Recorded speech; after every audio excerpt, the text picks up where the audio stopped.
दोस्तों मैं बताता हूं इस क्वेश्चन को आप कैसे सॉल्व करेंगे। आपके पास जो क्वेश्चन लिखा हुआ है उसका निकालना है HCF, लेकिन कैसे निकालना है? यूक्लिड एल्गोरिथम मेथड से निकालना है। हमें सॉल्व करना है कि आखिर इसका कैसे हम HCF फाइंड कर सकते हैं। हमारे पास HCF निकालने का दो तरीका हो सकता है, एक होता है प्राइम फैक्टराइजेशन मेथड और दूसरा तरीका होता है यूक्लिड एल्गोरिथम डिवीजन मेथड। ठीक है, तो हम लोग यहां पे ट्राई करेंगे डिवीजन मेथड से रिलेटेड। तो अब यहां बस बनता है बात हमारे पास, देखो हमारे पास 125 और 365 है। सबसे पहला केस बनता है फॉर्मूला में क्या होता है हमारे पास? A इक्वल टू होता है B क्यूब प्लस R। पहले देख लो यहाँ पे A कौन होगा, B कौन होगा। तो याद रखिएगा B जो होता है ना वो छोटा वाला जिससे हम डिवाइड करते हैं उसको हम लोग क्या बोलते हैं? B बोलते हैं, और जिसमें डिवाइड करते हैं उसको हम लोग क्या बोलते हैं?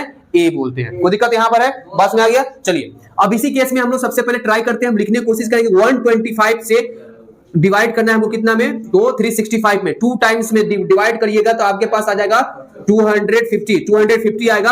यहाँ 5 होगा, यहाँ 1 होगा, यहाँ 1 होगा। अब देखो इस बात को आप पहले साइड में लिख दो। कैसे लिखोगे? फॉर्मूला पहले लिखो, A इक्वल टू क्या हो जाएगा? B cube plus R।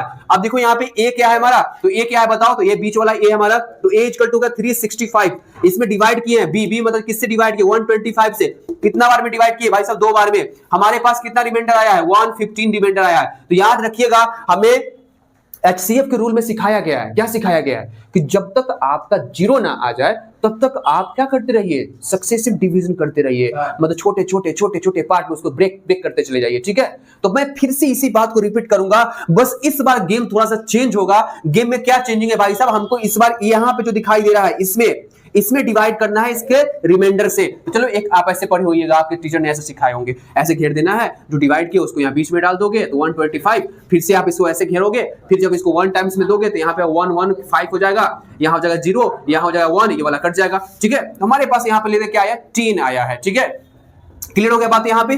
तो हम पहले अब इस बात को भी लिख देते हैं यहाँ पे। जब आप इसे यहाँ पे लिखते हैं तो यहाँ पे आपको क्या लिखना पड़ेगा? 125 इसमें आप डिवाइड कितना से? 115 से। कितना बार में? 1 टाइम्स में। तो आपके पास जो आया है वो कितना आया है? तो 10 हमारे पास फिर से रिमाइंडर आ गया भाई साहब। इसका मतलब फिर से इसी काम को रिपीट करना पड़ेगा। अब इसको फिर से जब रिपीट करिएगा तो इस बार आप इसको लाना पड़ेगा 115। अब देखो यहाँ पे भाई कितना बार में लगा इसको बताओ? 1 बार में देखो तो 10 आएगा, फिर से 1 आएगा, कट जाएगा, फिर से 15 आया, फिर से हमें 1 बार में देना पड़ेगा, यहाँ 10 होगा, यहाँ 5 होगा, ये कट जाएगा। फिर अब देखो 5 आ गया हमारे पास, अब कोई उपाय नहीं है। ठीक है, अब इसमें 0 करोगे तो यहाँ 0 हो जाएगा 5। अब देखो हमारे पास इतना समझो पहले बात को, नहीं कितना हो गया? हाँ सही तो है, हाँ रिमाइंडर से आगे। ठीक है, बढ़िया, इतना क्लियर हो गया, यहाँ तक बात में आ गया।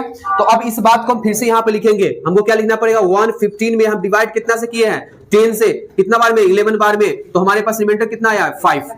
कोई दिक्कत यहाँ पर है? अब फिर से इसी बात को रिपीट करिए आप। अब इस बार जो आप ऐसे घेरिएगा, इसको यहाँ पे डालिएगा तो 2 टाइम्स में दीजिएगा तो 10 आएगा, कट जाएगा। ठीक है, इस बार देखो यहाँ पे रिमाइंडर 0 आया है। अब उसको लिख दो पहले। आप जब 10 में डिवाइड किए हो कितना से? 5 से, 2 टाइम्स में, तो रिमाइंडर कितना आया? 0।